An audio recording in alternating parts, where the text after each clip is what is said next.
Doctor Sreevarma ஆயுள் தரும் ஆயுர்வேதா அறுவை சிகிச்சை இல்லா குணம் ஆயுள் கால நிவாரணம். எஸ்டேக் courier private limited. Domestic international cargo உங்கள் இல்லம் தேடி வந்து கொரியர் புக்கிங் டெலிவரி செய்து தரப்படும். தேசிய ஜனநாயக கூட்டணி தனது 11வது ஆண்டு ஆட்சி காலத்தை நிறைவு செய்துள்ளது. கடந்த 2014ஆம் ஆண்டு மே மாதம் 16ஆம் தேதி இதே நாளில் NDA சகாப்தம் தொடங்கியது.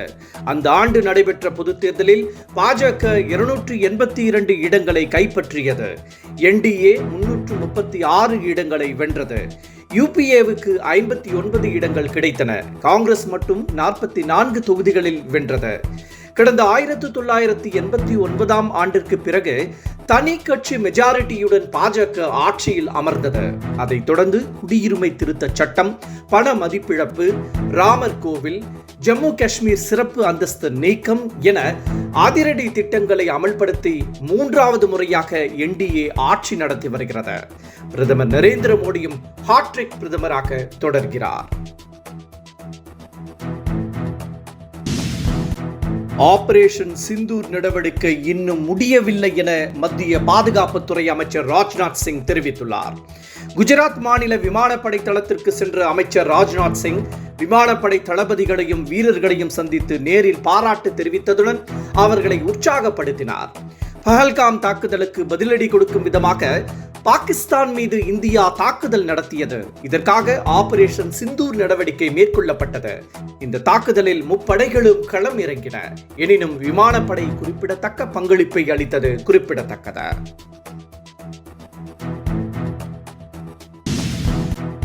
வரும் 2026 சட்டமன்ற பொது தேர்தலில் பாமக கூட்டணி அமைத்து போட்டியிடும் என ராமதாஸ் திட்டவட்டமாக தெரிவித்துள்ளார்.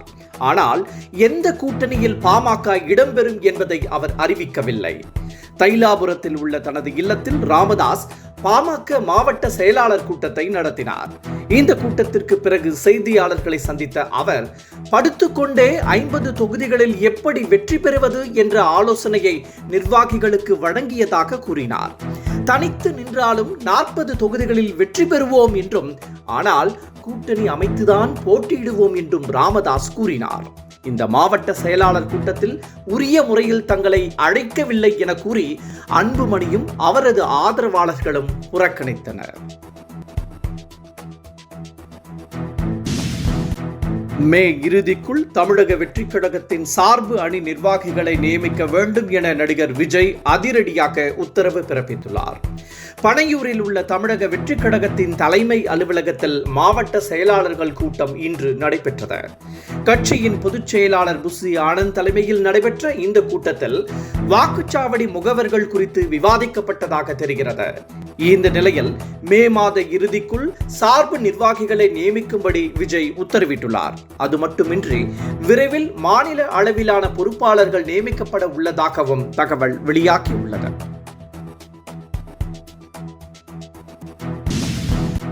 தமிழகத்தில் பாஜக கூட்டணி வலுவாக உள்ளதாக கட்சியின் தேசிய பொதுக்குழு உறுப்பினர் அண்ணாமலை தெரிவித்துள்ளார். திருவண்ணாமலை அண்ணாமலையார் கோவிலில் சுவாமி தரிசனம் செய்த அவர் பின்னர் செய்தியாளர்களை சந்தித்தார்.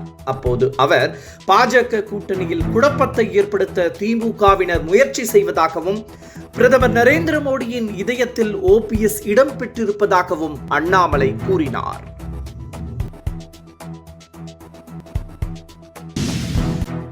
OPS, EPS ஆகிய இருவருமே பாஜக கூட்டணியில் தொடர்வதாக தமிழக பாஜக தலைவர் நைனா நாகேந்திரன் கூறினார். கடந்த மக்களவை பொதுத் தேர்தலில் பாஜகவுடன் கூட்டணி அமைத்து OPS போட்டியிட்டார். அவருக்கு வெற்றி வாய்ப்பு கிடைக்கவில்லை. இருந்தாலும் பாஜக கூட்டணியில் தொடர்வதாகவே OPS கூறி வந்தார். இந்த நிலையில் மாவட்ட செயலாளர்களின் ஆலோசனை கூட்டம் நடத்திய OPS சென்னை வந்த அமித்ஷா தங்களை அழைக்காதது வருத்தம் அளிப்பதாக கூறினார். என்றாலும் பாஜக கூட்டணியிலேயே தான் தொடர்வதாகவும் அவர் தெரிவித்தார். OPS அசைக்க முடியாத சக்தி என வைத்திலிங்கம் தெரிவித்திருந்தார். ஆனால் OPS, TTV தினகரன் ஆகியோருடன் எந்த நாளிலும் கூட்டணி இல்லை என அதிமுக முன்னாள் அமைச்சர் நத்தம் விஸ்வநாதன் கூறினார். இந்த நிலையில் OPS, EPS ஆகிய இருவருமே பாஜக கூட்டணியில் தொடர்வதாக தமிழக பாஜக தலைவர் நயினார் நாகேந்திரன் கூறியிருப்பது தற்போது பேசு பொருளாகியுள்ளது.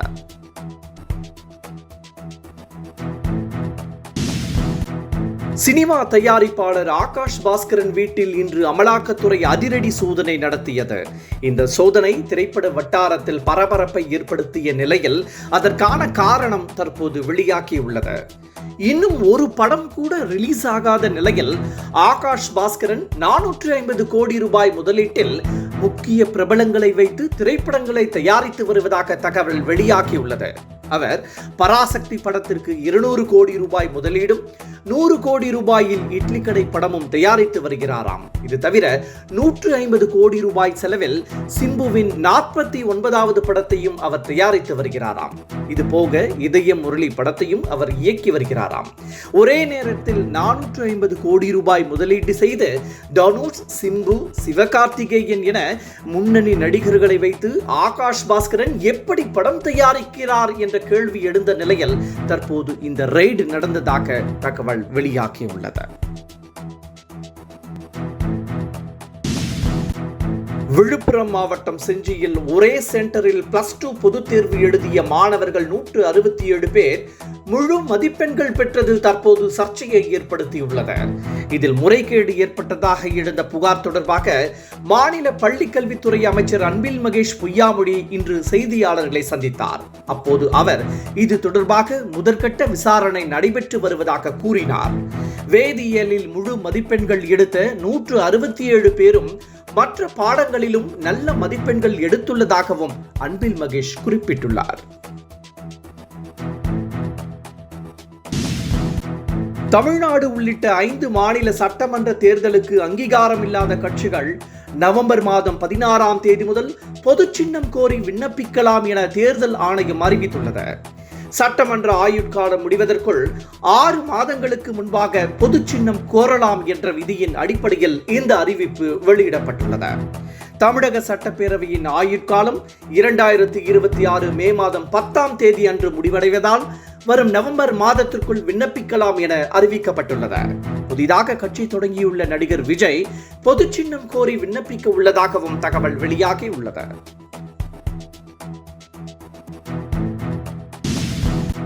தமிழகத்தில் கடும் கோடை வெப்பம் சுட்டெரித்து வரும் நிலையில் 9 மாவட்டங்களில் கனமழைக்கு வாய்ப்புள்ளதாக சென்னை வானிலை ஆய்வு மையம் தெரிவித்துள்ளது. நீலகிரி மாவட்டத்தில் காலை முதலே பல இடங்களில் பரவலாக மழை பெய்து வருகிறது. குறிப்பாக உதகையில் பெய்து வரும் மழையால் சுற்றுலா பயணிகள் இன்னலுக்கு ஆளாகியுள்ளனர். இந்த நிலையில் தருமபுரி, கிருஷ்ணகிரி, சேலம், நாமக்கல், திருப்பூர், வேலூர், ராணிப்பேட்டை, திருவண்ணாமலை, திருவள்ளூர் ஆகிய 9 மாவட்டங்களில் இன்று கனமழைக்கு வாய்ப்புள்ளதாக தெரிவிக்கப்பட்டுள்ளது. டாக்டர் ஸ்ரீவர்மா ஆயுள் தரும் ஆயுர்வேதா அறுவை சிகிச்சை இல்லா குணம் ஆயுள் கால நிவாரணம். Yesterday courier private limited domestic international cargo உங்கள் இல்லம் தேடி வந்து கொரியர் புக்கிங் டெலிவரி செய்து தரப்படும். Branch express courier private limited domestic international cargo உங்கள் இல்லம் தேடி வந்து கொரியர் புக்கிங் டெலிவரி செய்து தரப்படும். என்றும் உங்களுடன் மை இந்தியா. முக்கிய செய்திகளை உடனுக்குடன் தெரிந்து கொள்ள சப்ஸ்கிரைப் பண்ணுங்க, பெல் பட்டனை பிரஸ் பண்ணுங்க. என்றும் உங்களுடன் மை இந்தியா.